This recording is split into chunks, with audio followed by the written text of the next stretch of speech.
studying electronics until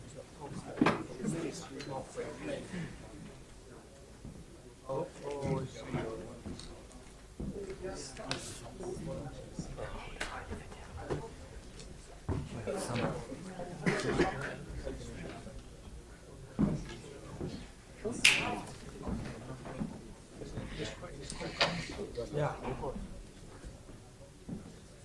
Other things.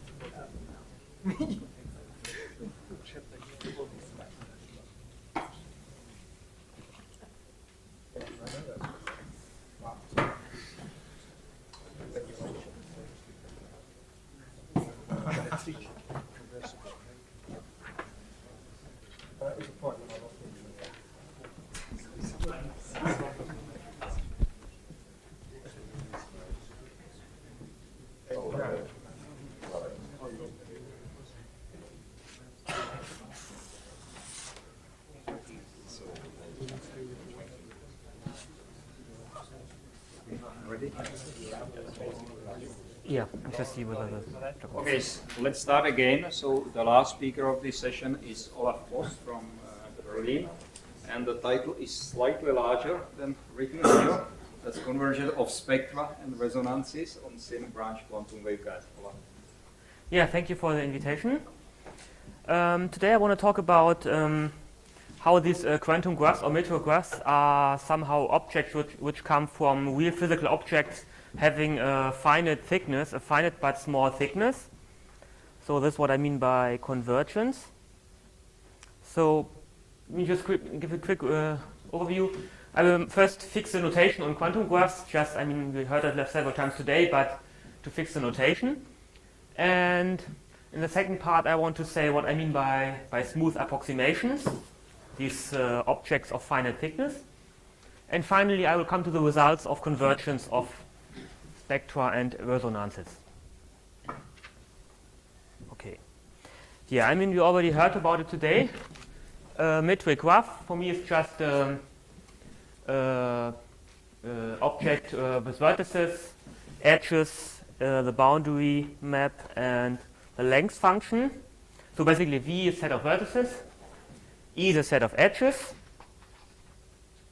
and a length function where I associate to each edge length, which might be infinite or not. And in this way, oh, I'm sorry, it's in misprint here. In this way, I can identify an edge E with the interval, of course, 0, LE, and not infinity, of course. That's only in the case where I have infinite length. Yeah, and I would like to call an edge internal if it has a finite length. So internal would be just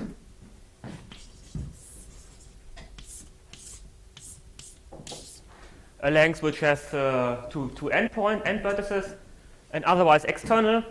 So for example here, if this goes up to infinity, we already seen it today, the talks, and it's somehow nice to, you can always, if the graph is simple, you can always decode the set of edges as part of the subset of the product of the vertices. But in order to allow multiple edges or loops or self-loops, it's easier to work with this map, which associates to each internal edge its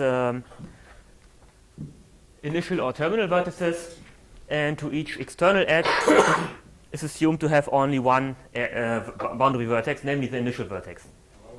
You mean to identify E with 0 LE, or oh, you wrote that. Yeah, I'm sorry. Okay. Yeah, I'm sorry. Okay, sorry. I just realized it right now that there's a misprint. Yeah, of course. Otherwise, it's silly. Yeah. And okay. I need one assumption. Namely, I would like to call the graph, the metric graph or quantum graph of bounded geometry if the degree is globally bounded from above. Below is clear. And the length is globally bounded from below. So I do not allow any kind of fractal structure which is going smaller and smaller. Okay, these are the basic assumptions and the notation. Yeah, let me just quickly come to the operators I'm considering on the metric graph. So again, we take the Hilbert space. We consider the metric graph as a one-dimensional singular space, or piecewise linear space. So the Hilbert space is just the orthogonal sum in the L2 sense of the L2 space, capital L2 space of the edge. Again, if you want, you can consider the edge as the interval and the disjoint union of them.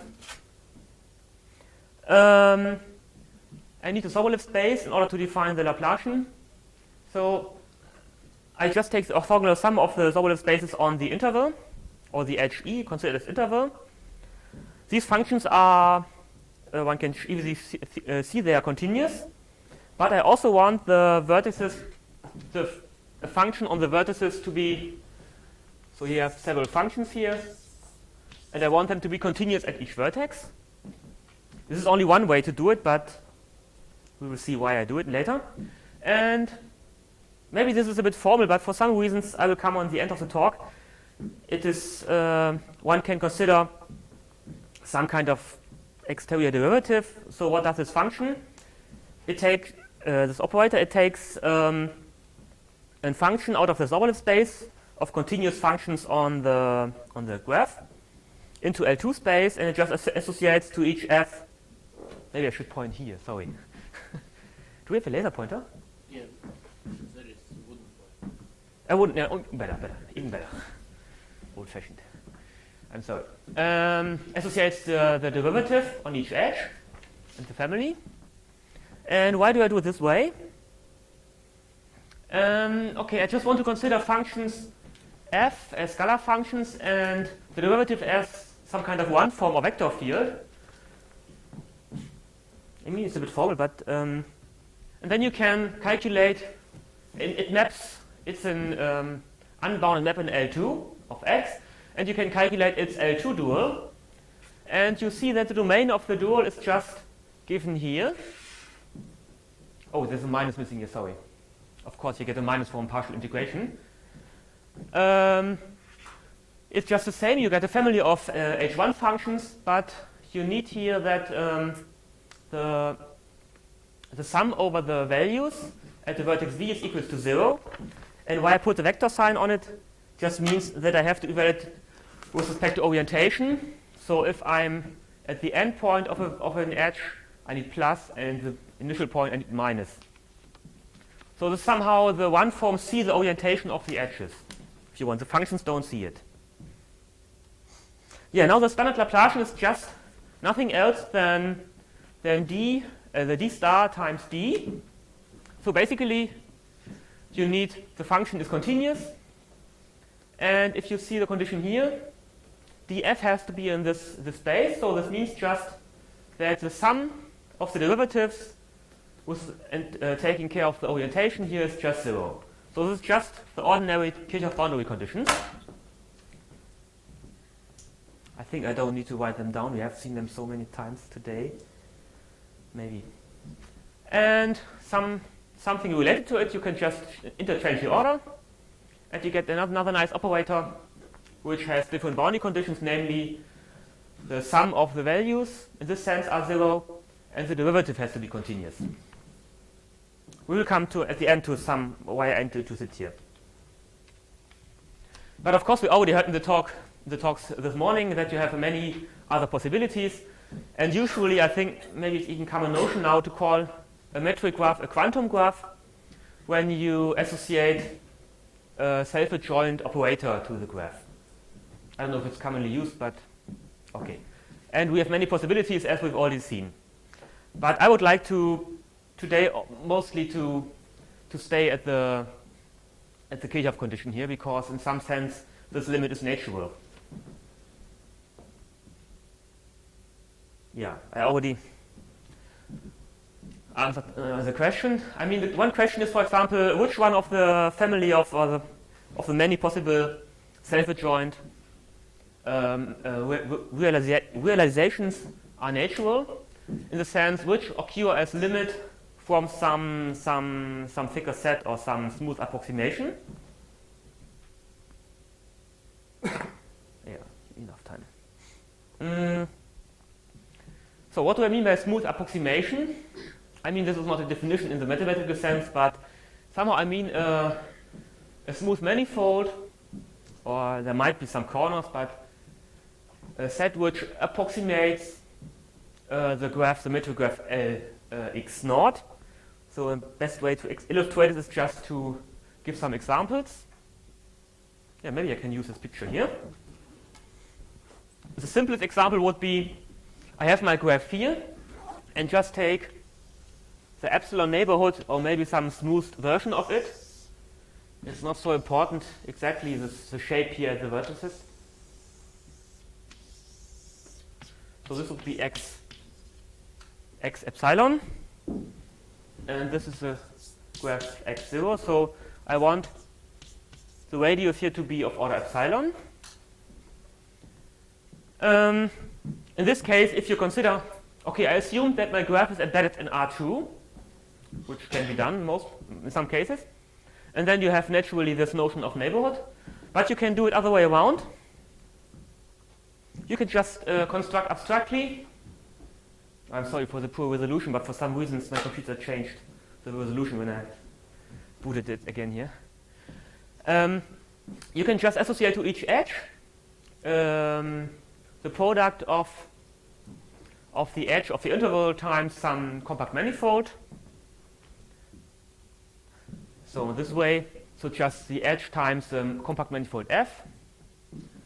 And as metric, just the length, you leave the length scale here, and in transversal direction you take length scale of order epsilon. And for the vertices you take some kind of, say, pipeline networks, or some plumber shop parts, whatever, in order to be able to put these parts together.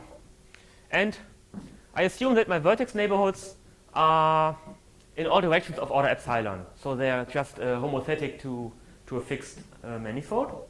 Epsilon homothetic. So yeah. So that maybe just, yeah, okay, maybe the picture there is enough. Again, the Hilbert space here is just m epsilon, or I'm sorry, I call it x epsilon. This is just the same as m. I mean, you have a natural measure here on the open set or on the manifold. It's just a natural Hilbert space. And we consider the Laplacian on it. In my convention, it's a positive operator.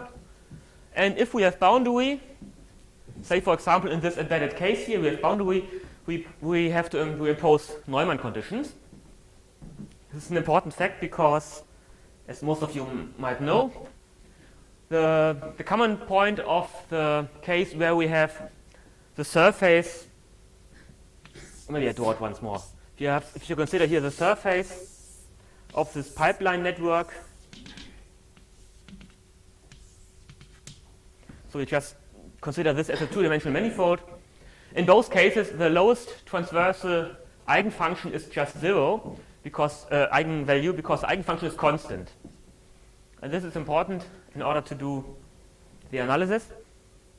Otherwise, you can say something, but it's much more complicated.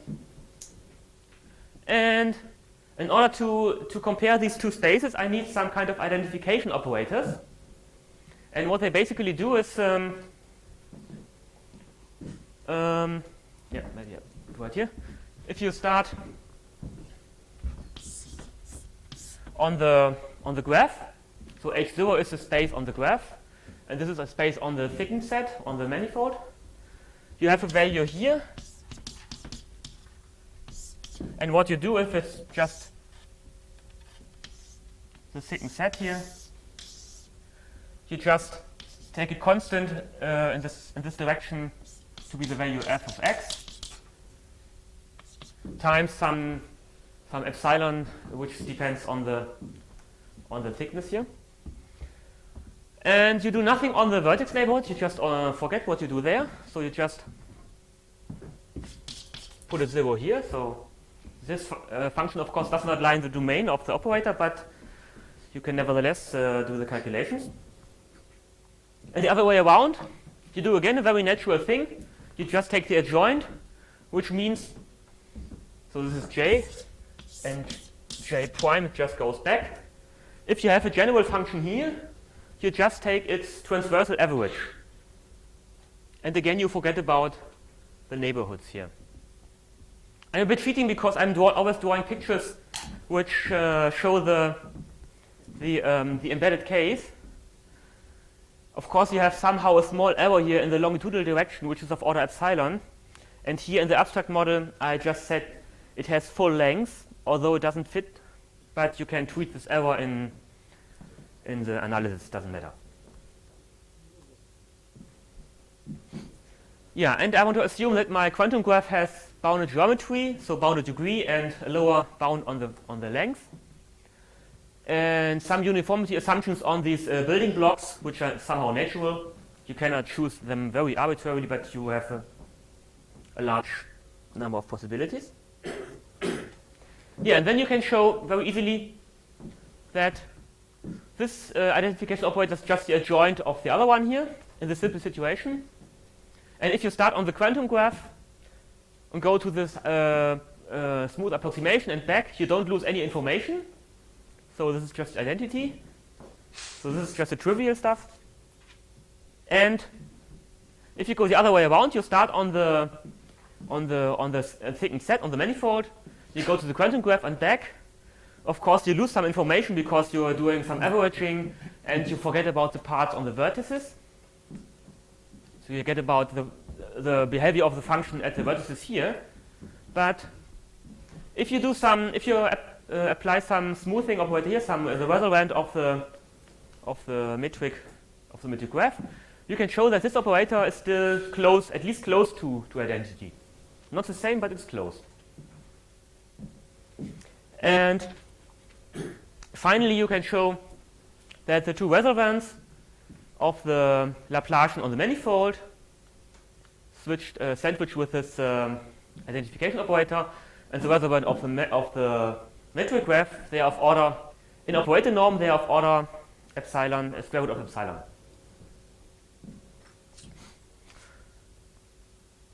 So this allows us to show the following result, which is somehow based on a lot of works which treated this case of convergence of spectra to show some convergence of manifolds. So suppose you have the uniformity assumptions, so you cannot choose your graph to be arbitrarily small, the length, for example.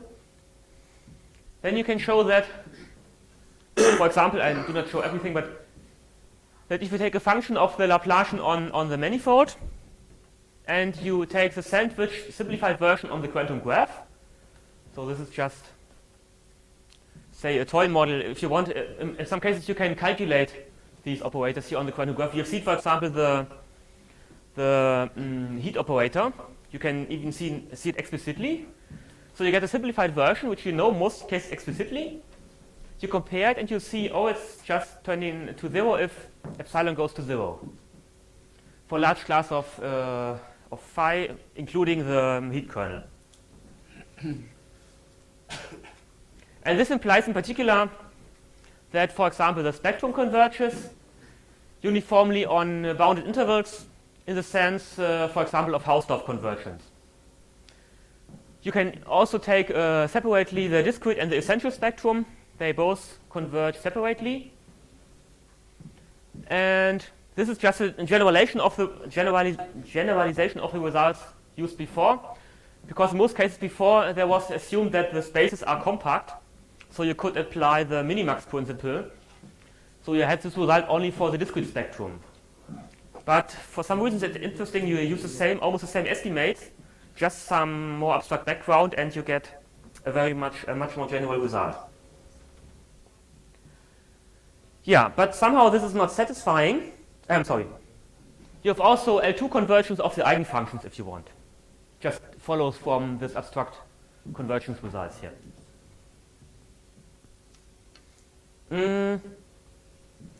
Yeah, I mean somehow this result is not very satisfactory if you have external edges. I mean these edges of infinite length. and a finite graph attached, because then it's pretty trivial to see that your spectrum of the graph and of the manifold is just the half line. So I mean, it is still true, but it's not very interesting because it's equal, yes? So, for example, the quantum graph often has embedded eigenvalues, as we have already seen. So the simplest example would be just take a half line, infinite, so external line, and you attach a loop to it. And we have seen that if you arrange here, if I roll up the loop here, so this is the vertex V, and here again, and if you have here just the sinus and the solution here, the sine and higher modes, it satisfies, it's continuous here at the vertex because it's 0, and you see the, okay, I extended by 0 here, sorry. It's continuous at 0, the value, and the sum of the derivatives you see just minus, say 1, and here plus 1, so it adds up to 0. So this is a real solution on the quantum graph, and would be nice to somehow detect them also in the limit of some smooth object. Yeah, the question is how to detect them. Okay, this needs some more analysis, namely the notion of resonances. It's a very quick introduction, so if you never have seen it before, you might be a bit... okay, let's try. So what you do is, at least we did it, it's a joint work with Pavel Exner, I have to mention. We defined resonances as eigenvalue of a complex dilated operator. So what do I mean by dilation? You have on these external edges, you have somehow, this is a half line, you have somehow a natural unitary action of the group of real numbers. Namely, you just multiply an x of this half line by e to the power of theta. This is isometry of the half line, and then you consider the corresponding L2 action on the L2 space. And if you do the calculations right, you just get this factor here because you want the map to be unitary, just the square root of the density. And you do nothing on the internal edges. So you just leave your function fixed here and just scale it here. You just dilate it a little bit. Yeah, and then you set, of course, you just consider an operator which depends on the theta. You just sandwich original Laplacian with this unitary transformation. And then the action of the operator is just, on the internal part, nothing changed. On the external part, you just get, because here you get, from differentiation, you get just e to the minus 2 theta. And the point is now you get new boundary conditions, namely f is in the domain of this operator, so it should be a 0 here. If the functions from the external to the internal part have a jump of this order, and the derivatives have a jump of a slightly different order, 3 theta to the half. It's just a simple calculations which, if you've never seen it, you should believe me. It's really easy. And the point is, of course, this is only defined for real theta, of course, because I'm considering functions on the real half line here, and there's no way why they should be defined on, a priori they should be defined on complex numbers. But we have here nice characterizations of the operator. We have an operator, we have defined the action and the boundary conditions, and we can just try to consider this operator for complex theta. Namely for those for which the absolute value of the imaginary part is smaller than pi over half. This condition is needed because otherwise, okay, I will come to it, we don't get any navigate problems. Now the difficult point is to show that this operator is still depends, so that the resolvent depends analytically on this parameter. This is somehow non-trivial because, I mean, we are changing the space of, okay, because it's not a perturbation of type A or type B in the sense of Kato. This means we not only change the operator domain, we also change the quadratic form domain here. I mean, if we slightly change theta, so also this condition changes here. So it's a pretty bad perturbation if you want. But nevertheless, you can show it's analytic. And an important consequence is the following. So if we had our operator here, so this is a spectrum of the operator for theta equal to 0. And if we switch on now our theta and make it complex, just comes out that the essential spectrum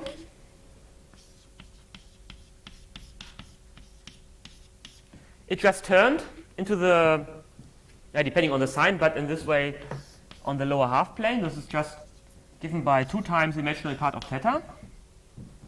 It's just because we are changing the half lines, and the internal part is just a compact perturbation. It's not seen by the essential spectrum, but since the dependence is analytic, we have we can show that it's be shown that eigenvalues, the discrete spectrum, is locally constant.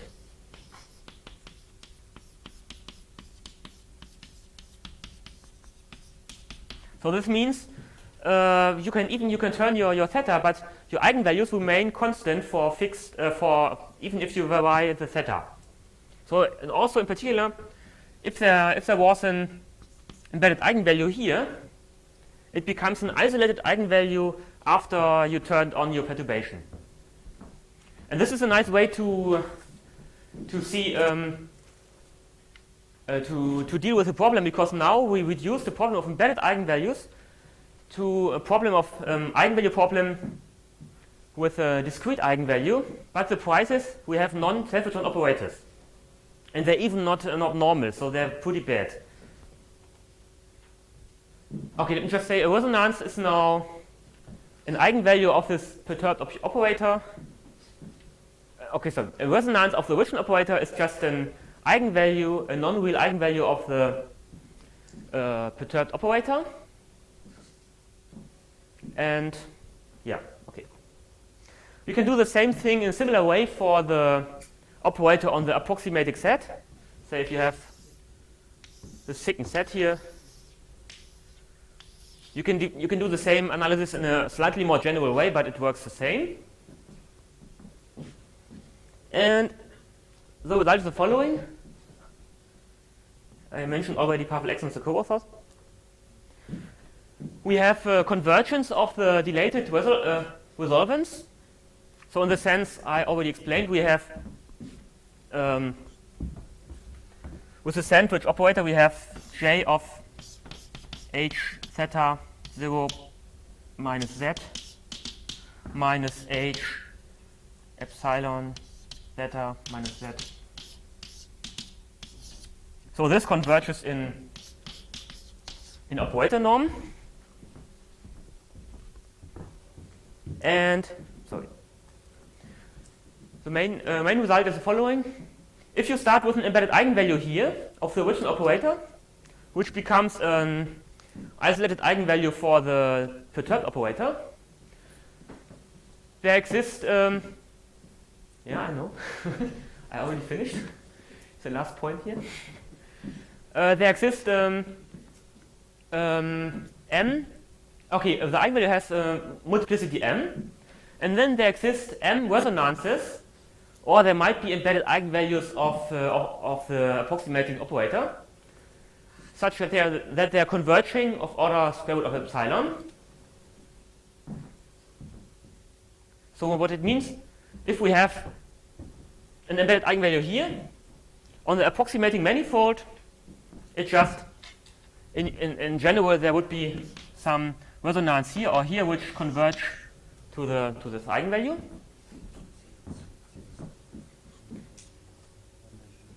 Yeah, and also resonances of the written operator are approximated by resonances of the approximating operator. Yeah. Okay, we've shown just the convergence of resonances and the spectrum for some kind of smooth approximations, which may be not non-compact or not. Similar results are possible if you add, if you just replace the operator by magnetic or electric potentials. For example, you can then use the results of Brüning and Professor Gaylor and Konstantin Pankrashkin.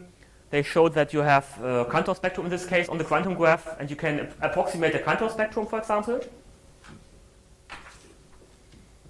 Why I mentioned this operator with differential calculus, you can show the spectral convergence in the same sense for one forms, provided you have some restrictions on your transversal manifold.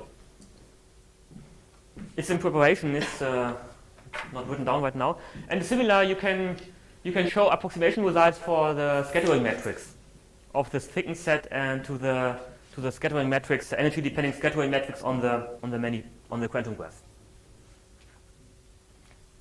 Thank you for your attention.